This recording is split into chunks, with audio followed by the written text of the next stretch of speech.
Nous avons tous tendance à deviner ce que pensent, ressentent ou vont faire les autres, surtout lorsqu'il s'agit de relations proches, de collègues ou d'amis. Pourtant, cette habitude crée énormément de malentendus, de tensions et même de stress inutiles. Combien de disputes ou d'inquiétudes naissent d'une simple interprétation erronée? Bienvenue dans l'univers de Laetitia, une plateforme dédiée à la célébration de la vie, où l'on entretient notre lumière intérieure pour favoriser un épanouissement inclusif. Ici, nous cultivons la joie et le sens pour que chaque quotidien devienne un terrain d'expression de votre plus haut potentiel, afin de retrouver la joie d'être et d'agir ensemble. Nous transformons les week-ends, les vacances et les moments d'introspection en temps d'action à travers des capsules, des challenges ou encore des rencontres pour les familles. J'ai oublié également les organisations civiles ou encore la jeunesse. Et aujourd'hui, place à notre pause lecture dans la série À la découverte des accords Toltec.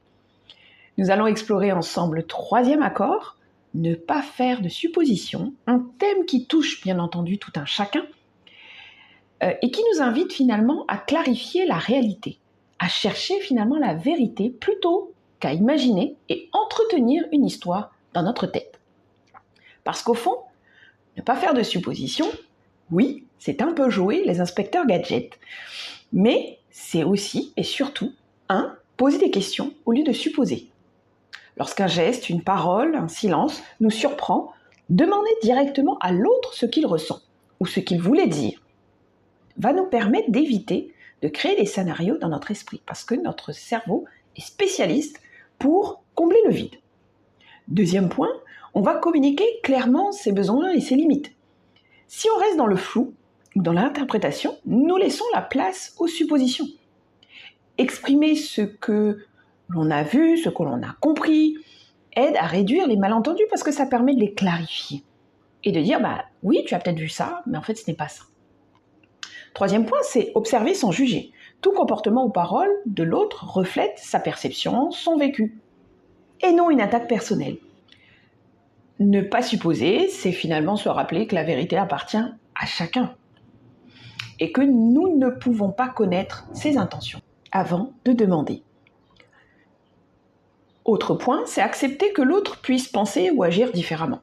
Nos suppositions sont souvent liées à nos propres peurs, expériences, jugements, interprétations. En les mettant de côté, on donne l'opportunité d'écouter avec ouverture et empathie la position de l'autre. Enfin, on évite de dramatiser ou d'interpréter. Une phrase sortie de son contexte ou un regard peuvent être interprétés de 1001 façons.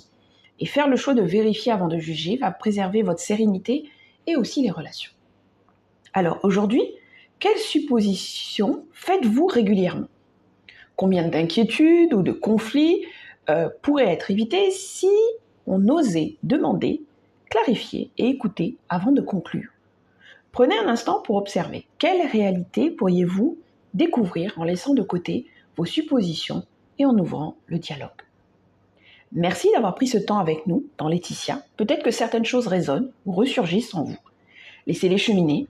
Et si vous avez un doute ou une objection, c'est OK. On se retrouve la semaine prochaine pour un nouveau moment de reconnexion.